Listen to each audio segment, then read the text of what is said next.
고난 속에서도 하나님의 인도하심을 따라 나아가야 한다.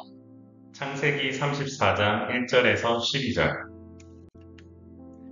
사랑하는 성도 여러분, 레아가 낳은 딸 디나가 히위 족속의 하몰의 아들 세겜에게 강간을 당한 일이 일어났다고 기록되어 있습니다. 세겜이 범한 행동은 용서받을 수 없는 행동이었죠.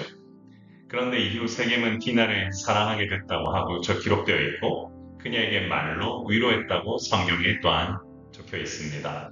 더 나아가 아버지 하몰에게 청하여 이 소녀를 아내로 얻게 해달라고 또까지 얘기를 하지요. 이처럼 세겜은 자신의 잘못된 행동을 이와 같은 방법으로 해결하는 잘못된 모습을 보입니다. 아내를 맞이하는 모습에 있어서 사실 지금 같은 상황에서는 자신의 잘못에 대해서 용서를 구하는 게 우선이겠죠. 정말로 사랑했다면 아마 그와 같은 순서대로 나아가야 했을 겁니다. 사랑하는 성도 여러분, 질서는 바른 순서로부터 출발하고 또한 바른 순서를 하나님께서 원하신다는 사실을 기억하시길 바랍니다. 그런데 놀랍게도 야곱은 딸이 강간했다라는 소식을 듣고서도 자기 아들들이 오기까지 잠잠했다고 되어 있습니다. 오히려 지금 상황에 대해 하몰이 야곱에게 와서 디나를 세겜의 아내로 삼겠다고 말을 하니 얼마나 어처구니가 없는 일 아니겠습니까? 오히려 야곱의 아들들은 여동생의 강간에 대해 근심하고 노하는 반응을 보입니다. 이처럼 분노할 시기에 분노하지 않는 것은 결코 하나님께서 바라시는 모습이 아닙니다. 하나님의 백성은 옳고 그른 일에 대하여 반응할 수 있는 자가 되어야 합니다. 특히 가정을 지키고 보호하는 데는 다함이 없어야 합니다. 하몰은 야곱에게 세겜이 디나를 원한다고 해서 디나를 세겜의 아내로 주라고 말했습니다. 사실 이 같은 제안은 말이 안 되는 주장입니다. 하나님께서 이방민족과의 결혼을 결코 원하지 않으셨고 이와 같은 모습으로 딸을 내어주는 것도 말이 안 되는 모습이지요. 또한 하몰은 딸을 얻는 대신 자신들과 함께 거주하며 이 땅을 매매해 기업을 얻을 것을 권했습니다. 이 또한 하나님께서 바라시는 모습이 아닙니다. 어쩌면 야곱에게 있어서 이와 같은 일은 예상치 못했던 시련일 수 있는데요.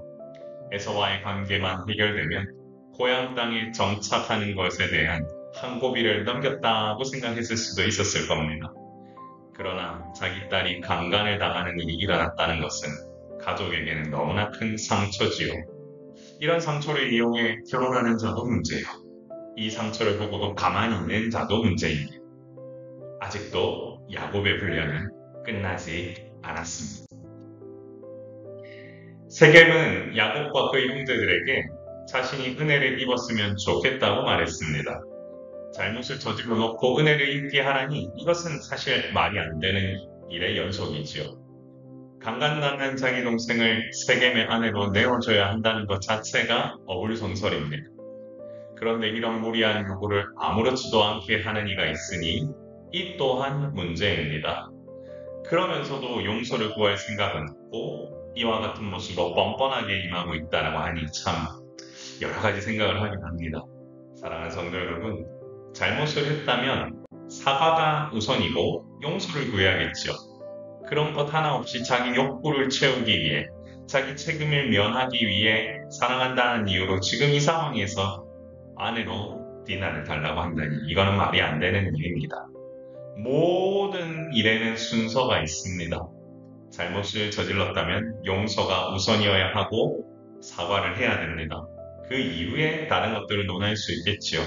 그렇지 않은 상황 속에서 이와 같은 것을 제안한다는 것은 책임을 다하는 일이 아니라 폭력입니다.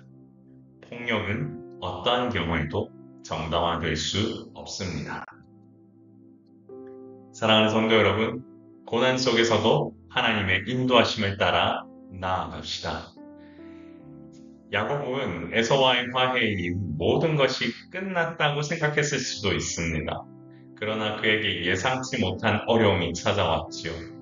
자기 딸이 강간을 당하다니 사실 정말 있을 수 없는 일입니다.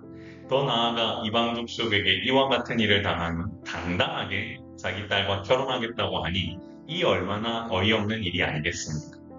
그런데 이와 같은 일을 겪은 야곱이 행하는 반응은 너무나 아쉽습니다. 오히려 분노를 표출한 것은 자기 아들들이었지 야곱은 아무 행동도 취하지 않았습니다. 여기서 중요한 부분은 이런 상황 속에서도 인도하심을 구하고 나아가야 한다라는 겁니다. 여러분, 폭력은 어떠한 경우에도 정당화될 수 없지요. 또한 이런 상황에서 결혼을 제의하는 것도 용서할 수 없습니다.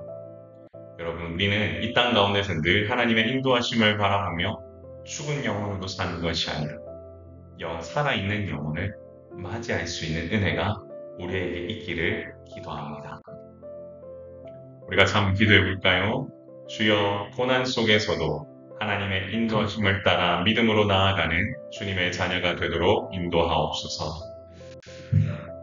사랑하는 성도 여러분, 고난 속에서도 하나님의 인도하심을 따라 나아가야 합니다. 우리 같이 한번 주님 앞에 기도하며 이 시간 나아가도록 하겠습니다. 존귀하신 하나님 감사합니다. 말씀을 통해 역사하시는 하나님, 우리에게 아버지 하나님 놀라운 역사를 아버지 하나님 인도하여 주시고 어려움 속에서도 하나님 나라를 온전히 붙들고 나아가는 우리 모든 성도들 되도록 인도하여 주옵소서. 아버지 하나님 불길이 아버지에 비치는 이 시간에 동일하게 하나님 역사하여 주시고 바라기는 모든 역사가 주님의 은혜 가운데에서 이루어질 수 있도록 이와 같은 어려운 일이 당할지라도 아버지 하나님 이와 같은 일을 먼저 어려움이 없게 하실 뿐만 아니라 또한 그 모든 것들을 주님 원하시는 방향으로 아버지 치유하여 주시고 주님 은혜 베풀어 주시고 모든 것을 해결하여 주옵소서. 주께서 부으시는 은혜가 우리 모든 성도들 가정 가운데 넘쳐나길 원하오니 주님 인도하여 주시길 소원하오며 우리의 생명 되신 예수님 이름으로 간절히 기도드리옵나이다.